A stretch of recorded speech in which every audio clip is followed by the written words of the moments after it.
Oke, selamat malam. Di malam hari ini saya bersama Bung Black, di mana beliau adalah salah satu tokoh masyarakat Tugondeng, dan beliau memang seorang aktivis ya dari dulu yang selalu bicara soal kepentingan masyarakat dan selalu memberikan solusi. Begitu di cerita kehidupan beliau. Nah, di malam hari ini saya bertemu dengan beliau di salah satu warung kopi di Kota Bulukumba, dan malam hari ini dia sedikit gelisah karena ada persoalan di mana ya, di kampung. Peribahasa mengatakan bahwa setetes air adalah kehidupan. Nah, ini menjadi permasalahan. Setetes ini yang menjadi masalah hari ini. Nah, Bulukumba secara umum dan secara khusus di Desa Tugondeng. Di media online kemarin itu kita melihat ada beberapa kisru atau masalah teriak-teriak ya. Teriak-teriak. Itu gimana tuh, Bang? Ya, jujur ya. Kalau bicara soal kampung saya, Iya. gamblangnya air ya. Ada pokok permasalahan air yang seingat saya ini kurang lebih 5 tahun terakhir ini air selalu menjadi bahan perbincangan, marak diperbincangkan. Saya lucu aja sebenarnya nih, Bang Anto. Kalau bicara soal air, selalu saya ketawa sendiri. Iya, karena seolah-olah berkesan bahwa di Tugondeng itu susah air. Padahal ada sungai. Bukan di situ letaknya, Bang Anto. Terlepas daripada itu, terlepas daripada Desa Tugondeng ini dikelilingi oleh sungai, batas secara geografisnya itu montok sungai semua. Iya. Dan Desa Tugondeng ini kalau bicara soal air, dari semenjak adanya ini kampung, mungkin dan sampai sekarang dia tidak pernah kebablasan soal air. Kemarin tercatat itu ada 12 mata air di sana yang tidak pernah mati. Yang produktif. Pokoknya mata air yang tidak pernah mati. Hanya saja memang di semua musim ya, di semua musim. Saya menyayangkan ketika bicara soal air, saya merasa lucu. Ini adalah hal yang lucu menurut saya, sehingga kenapa saya tertarik yang tadinya saya ini ogah soal air karena di rumah saya sebenarnya itu berlimpah air. Sebenarnya saya tidak perlu urus ini air, tapi bicara lagi soal kebutuhan dan soal kemaslahatan, tentunya saya pemakai hati nurani bahwa kampungnya orang saya bisa bantu, saya bisa perbaiki. Lalu di kampung saya kan aneh kan?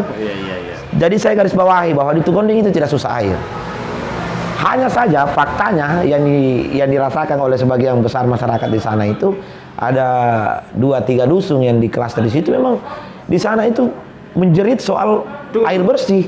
Di sana ada sumur, ada PDAM, ada PDAM ya, ada Pangsimas. Terus yang bermasalah kan kemarin ini yang diributkan soal PDAM. PDAM ya. Gimana itu, Bang? Soal PDAM ini. Tadi ini saya sudah ketemu dengan Dirut baru, saya kunjungi di kantornya langsung terkait soal kelancaran air PDAM yang memang kalau tidak salah 3 tahun terakhir ini memang sudah tidak pernah lagi maksimal, bahkan sudah pernah mati suri kemarin sekitar 1 tahun lebih.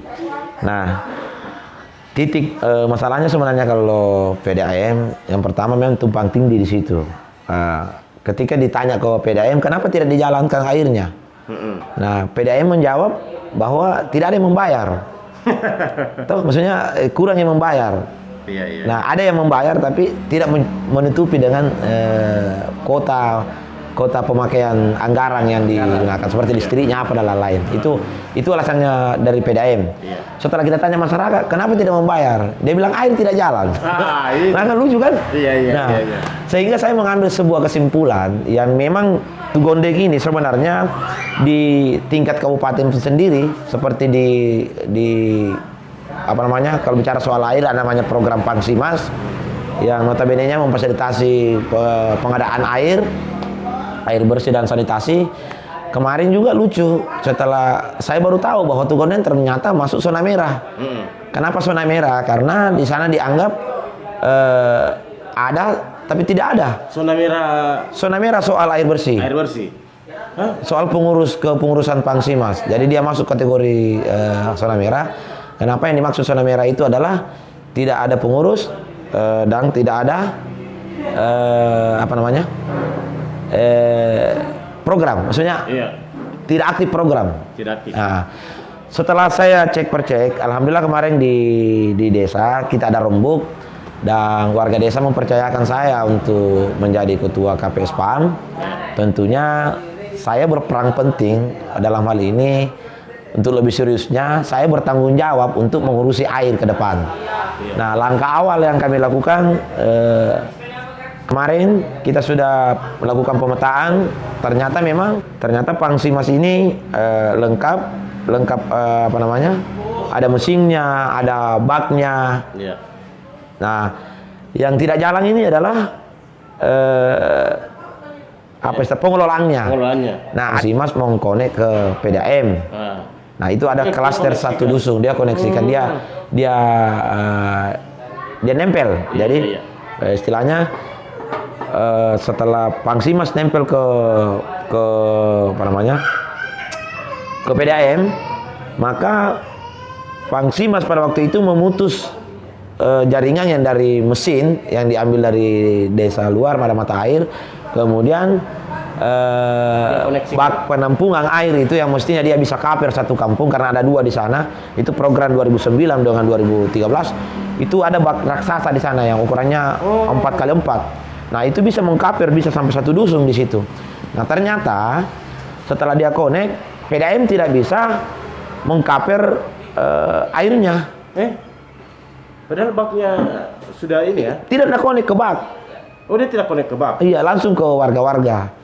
Nah, di situ situlah terjadi keanehan. Sehingga kalau tidak jalan, mesin tidak jalan di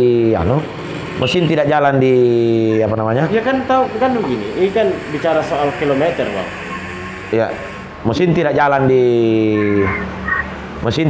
di PDAM. Mestinya masih masyarakat bisa menikmati ketika bak penampungan ini berfungsi. Tapi kan begini, PDAM kan juga punya kilometer misalnya di setiap meteran ya kilometer. Iya, tapi langsung meteran ke warga. Iya. Nah, jadi stok air itu hanya di dalam pipa yang mengalir. Tapi kenapa air itu enggak ke bak? Disitulah kekeliruannya kemarin. Kenapa tidak difungsikan ini bak penampungan sehingga meskipun macet ini misalnya PDAM tidak jalan, paling tidak bisa menangkis sampai 1 minggu. Iya. Karena ada 2 bak besar di sana yang bisa menampung air. Oke, itu terlepas daripada tenis yang mungkin yang ada kekeliruan di dalamnya. Nah, sekarang ini masyarakat di sana setelah 1 minggu terakhir ini dianggap bahwa tidak ada lagi air PDAM tidak jalan, terus hujan pun tidak turun sehingga merasa kekurangan air. Iya. Nah, kekurangan air. Nah, itu terbukti dengan melihat kondisi hari ini di 2-3 dusun ini air bersih memang sudah hampir di sumur pribadi saja. Iya. Jadi orang yang tidak ada warga yang tidak ada sumurnya, nah itulah yang belepotan mencari air. Jadi begini konkretnya misalnya atau solusinya gimana nih, Bang? Iya. Untuk menyelesaikan itu, kita singkat saja. Nah, singkatnya solusi yang pertama saya ambil sebagai ketua KPS PAM yang dipercayakan oleh masyarakat untuk mengurusi air ini ke depan. Langkah yang pertama kami ambil adalah tentu membicarakan ke dalam kepada pihak PDAM dulu. Karena ini adalah terlanjur PDAM yang mengcover, maka kami memberikan garansi sampai 1 minggu ke depan PDAM harus bertanggung jawab untuk memenuhi kebutuhan air di situ. Iya.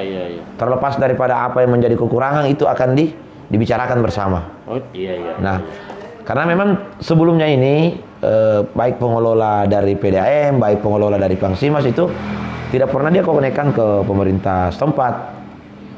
Nah, kita tidak tahu bagaimana pembicaraannya mereka. Nah, dengan adanya kepengurusan baru ini tentunya saya secara pribadi dan secara lembaga mungkin kami di beberapa orang pengurus itu akan membuka posko pengaduan terkait dengan kekurangan-kekurangan air, apa yang menjadi kendala di situ di titik ini.